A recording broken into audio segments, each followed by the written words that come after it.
Just sit right back and you hear a tale of a faithful GAC battle that started here on the hollow tables between me and my shardmate Granta Omega. His fleets are mighty, really strong, Profundity and Executor. I beat them both anyway with Tarkin and my own.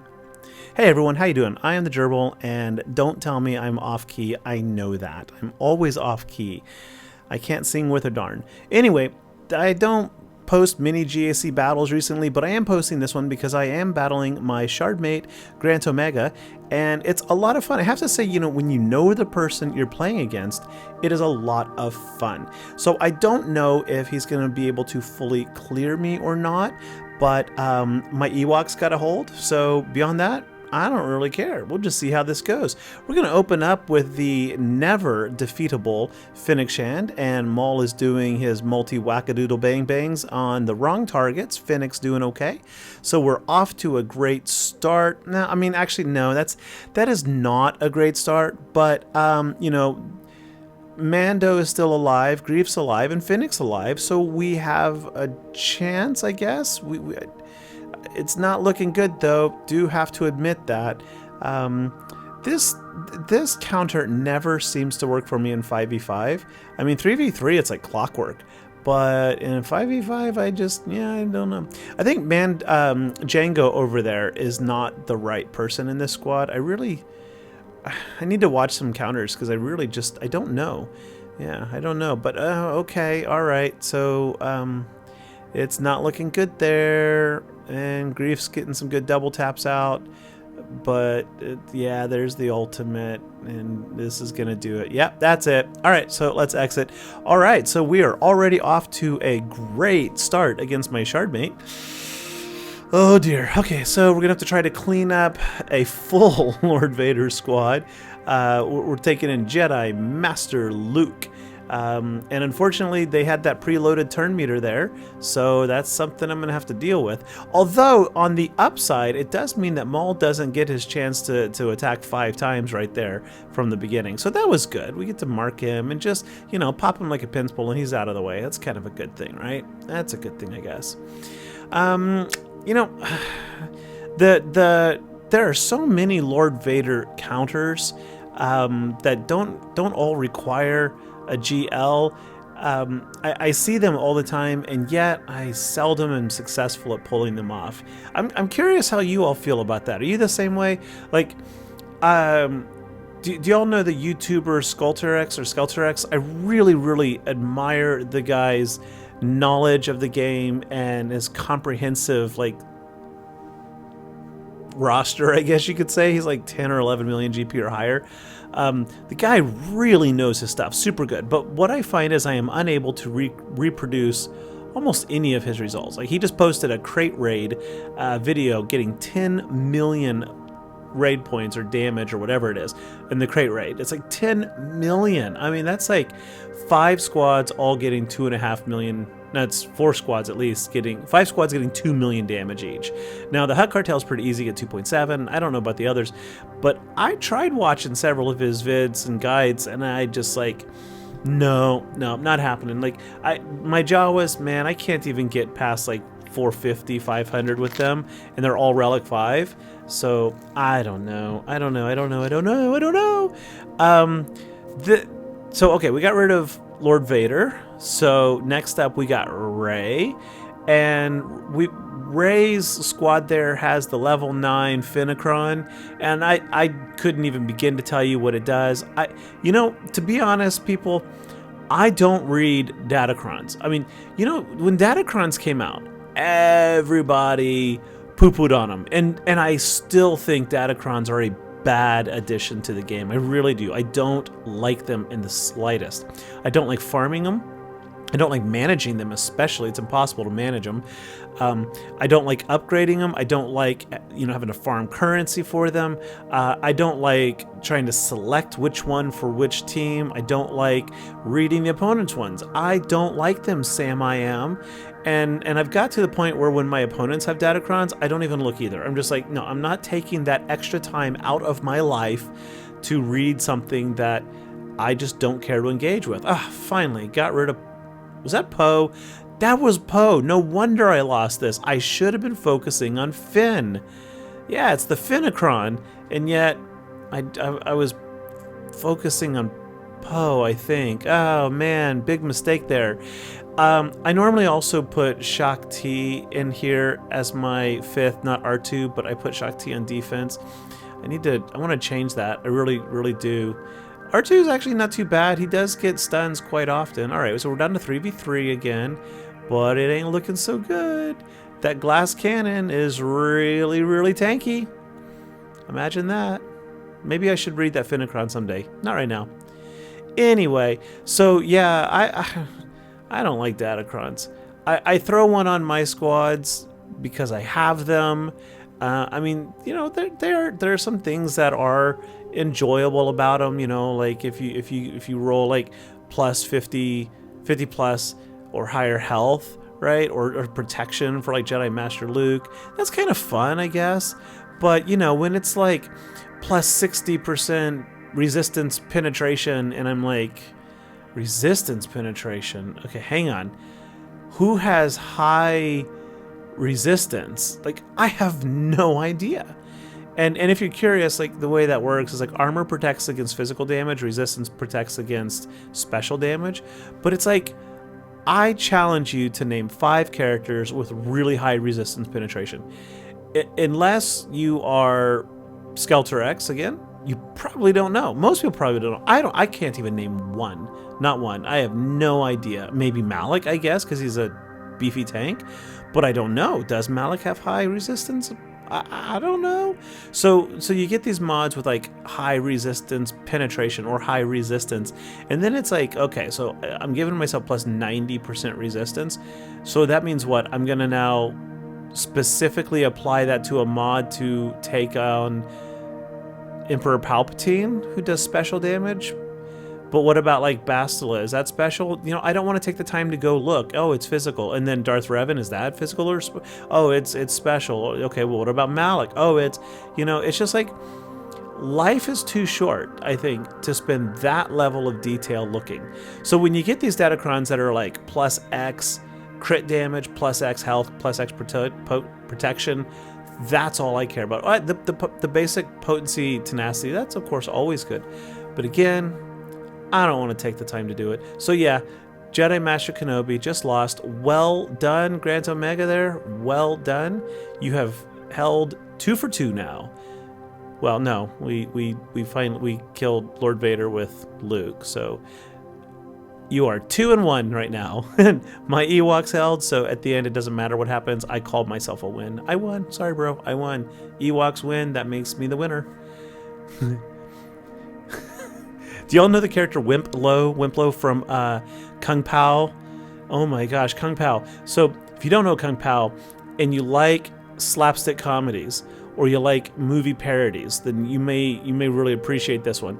So Kung Pao came out about 15-ish years ago, and it was done by some film students, very low budget. They took an old 1970s super low budget Hong Kong Chinese kung fu movie, and they spliced it all up into a completely new movie and then superimposed the Chosen One, this white dude with like, I don't want to give it away, but then they dub everything and they remix it, and it is just hilarious. And there's a character in there named Wimplo. I don't know how to say it, and he's always in baby shoes. Every time you hear him, he's walking by, squeak, squeak, squeak, squeak.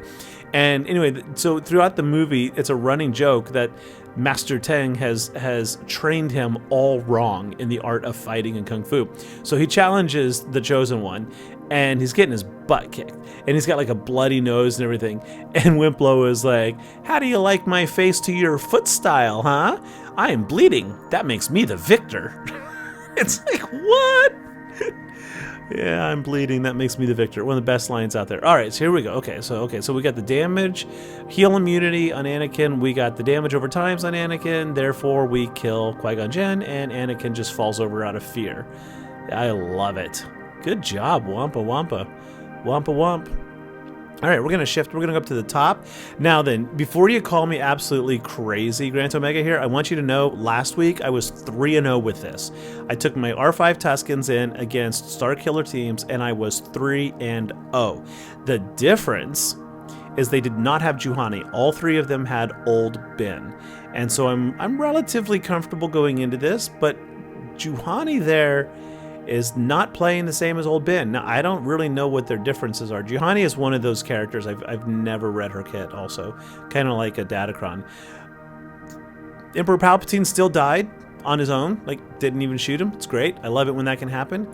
But, I mean, that Juhani is sitting there with that damage immunity. Thankfully, Warrior can remove it. But Warrior now is about to die. Is shocked and has, or she is shocked and has full health. Don't know. I have no idea how that happened. Whatever. I don't care. If we can just hold on long and no, it's not going to happen. All right. Well, there we go. There's another win for you, Granta. Good job. Good job. Okay. This is a guaranteed win for me, right? Okay. We're going to go in here with my Jawas against Mon Mothma. I mean, this is an easy win. Okay. So we're just going to, stop attacking Scavenger. That is not a good idea. Oh, crap. And now we lose. Yep. That was really impressive. Like that does not happen. I'm like, why are they not getting bombs? And then I realized Scavenger's dead. Yeah, that's just not going to work. So there's you yet another win. So okay, here we go. Adrad. There's so many ways to beat Admiral Raddus, and apparently this is not going to be one of them either. Admiral Raddus is one of my favorite squads. I keep him on defense also normally. But you see those 5 stacks of expose? Yeah, that's 100% damage if he gets hit, I think, the way that works. So I think each stack is 20% of their max health. And they don't cleanse. Because see, at the start of Grievous' turns, he's supposed to cleanse himself. But those stacks, and now he's got 6 stacks. I didn't see he's dead right there. Yep, Jin's got an AoE, Scavenger's got, Scare Pathfinder's got an AoE, Rad's got an AoE, so you hit him and he's gone. So, you know what? Fine. Speaking of Datacrons, we're taking in the Chupacron. And this one, the Chupacron is so stupidly broken. Like, it's one of the only Datacrons that I think I understand right now. That when you attack out of turn with Chupio, he gains, I think it's 5% stacking offense, which is not much, but considering he assists every single turn, that like there's an assist and here's an attack. You know, it's just perpetual. Like I think he probably attacked right there, probably 10, 12 times at least, so that adds up. And then whenever he attacks on a turn, everybody gains 50% protection up. And since he assists every turn. Okay, here we go. May the better fish win. 3v3 or 5v5. Who's going to do it? I feel pretty confident going into this. So we're going to copy all those buffs. And then we're going to delete. We're going to delete as soon as we can get a turn. And that just sucked. There we go. See, one hit wonder is what she is. Fulcrum. And... yeah, I really would have liked to have taken out Veteran Han instead, but okay, fine. I do not run Ackbar normally in 5v5 anymore. I just don't like him as a 5v5, and I have experimented a whole lot more with Fulcrum, and I really, really prefer just straight up Ackbar Leia, Stormtrooper Han. I think that is really the way to go. But I'm using Stormtrooper Han now with Sana Staros, and I don't know if I like that or not. And I mean, I've done it now for about 2 months, and I just really can't decide.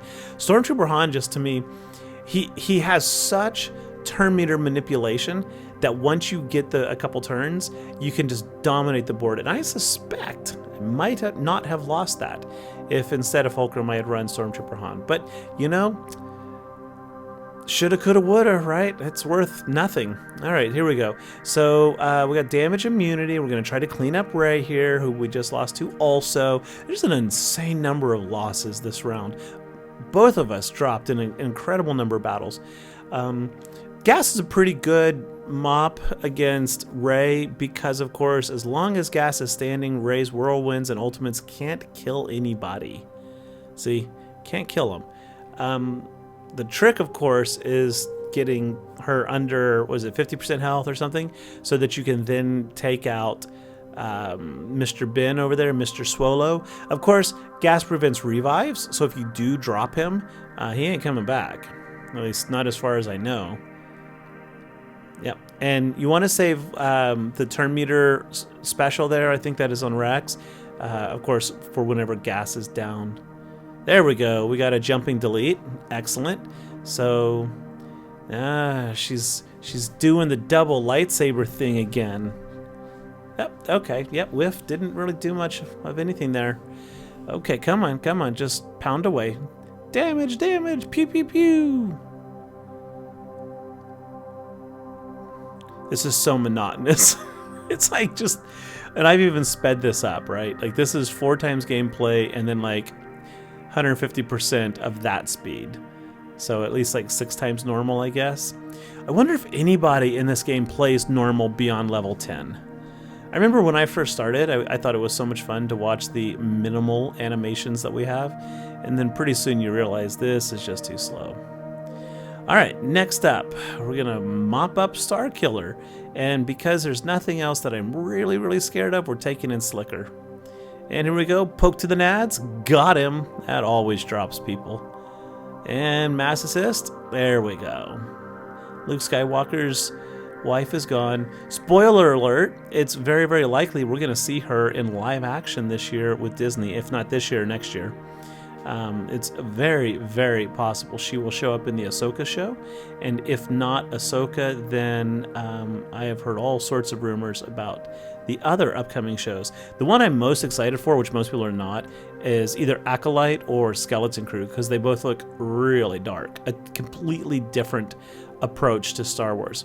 But the Acolyte, if you all don't know, it's a show that follows some Sith rather than Jedi and other rebel-y people. And then Skeleton Crew has been described by Disney, Jon Favreau, and I always forget the other guy's name, Jon Favreau, Dave Filoni, as Stranger Things in space. It looks so good. They're saying like it is not for children. It is meant to be a scary, almost horror-like Star Wars experience, and it looks pretty good. So what little we know is not a spoiler. It's kind of the marketing. It's following the survivors of a crew of, I think it's like a freighter ship or something that gets lost in deep space. You know, and you can think of like Night Sisters and magic and necromancy and whatnot is expected to be in this. And so there will be 2 adults and 2 kids in the show. And there are already some known tie-ins to other expanded universe Star Wars characters that have been in novels and whatnot, but have not actually been canonized yet. So it looks great. Savage is doing a really good job here mopping up, isn't he? Look at this. Man, it's amazing how tough Savage is with the Omicron. I mean, and his leadership gives like an additional 75% defense, I think. And then the Omicron does some other good stuff. It does like Omicron stuff. And like Fulcrum is just hammering away with all those buffs and not even breaching the protection yet. Look at that. Here we go. Big hit. Not whiffed. But that's okay. We're still in this. Easy cheesy. So I put Sidious in there because he puts like the healing immunity on them. But they got that tenacity up, so it's not really mattering. There we go. Tenacity's down. And then she falls down after that. Alright. Got our revenge on Ackbar.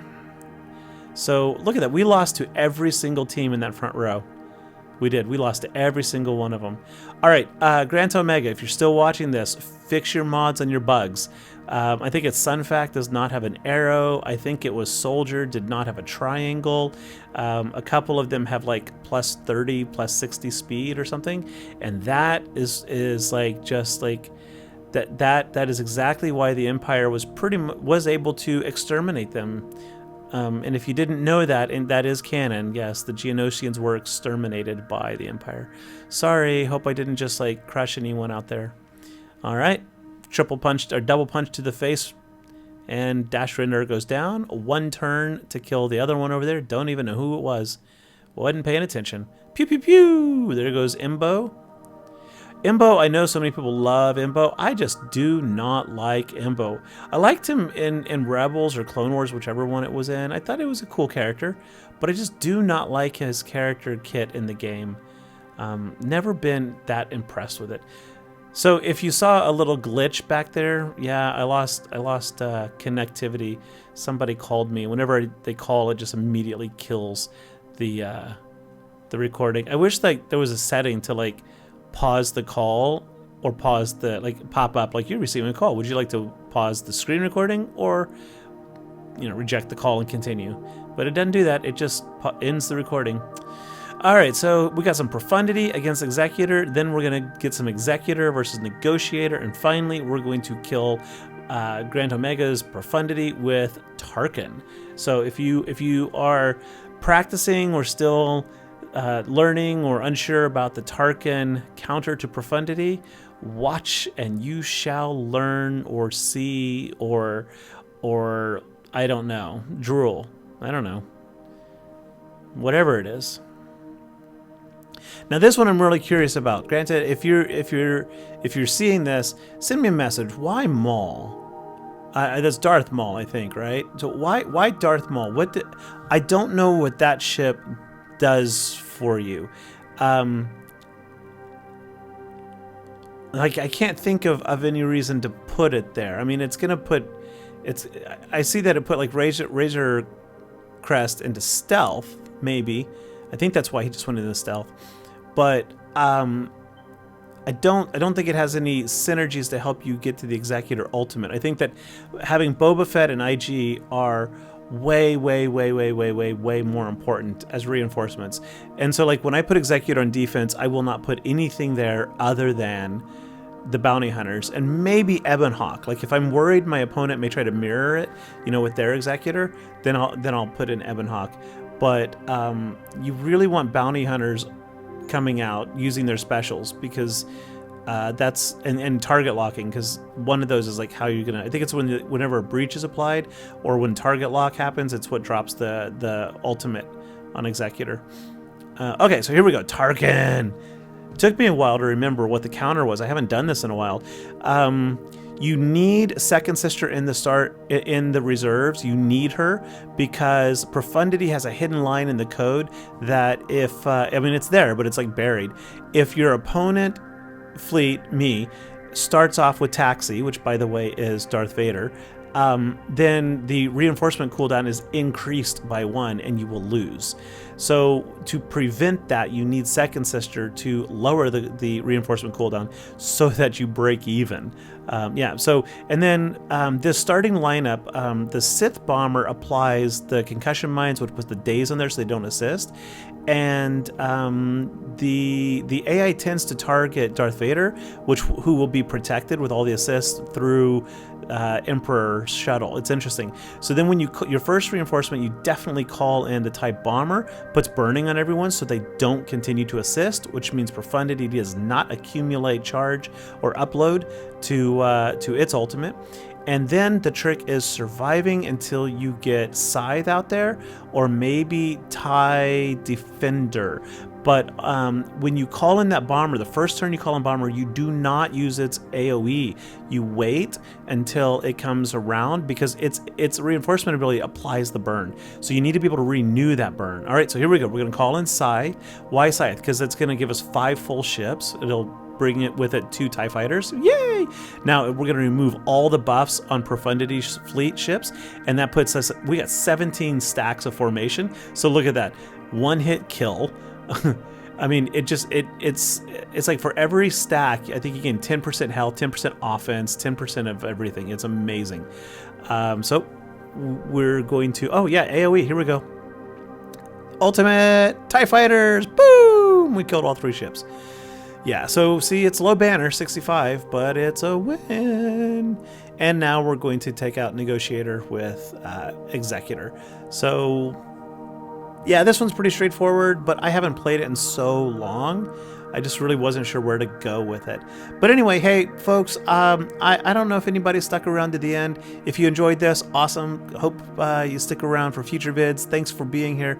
Thanks for watching. Give me a like and thumbs up if you enjoyed. And I'll see you later. If I run into any more friends, I'll share.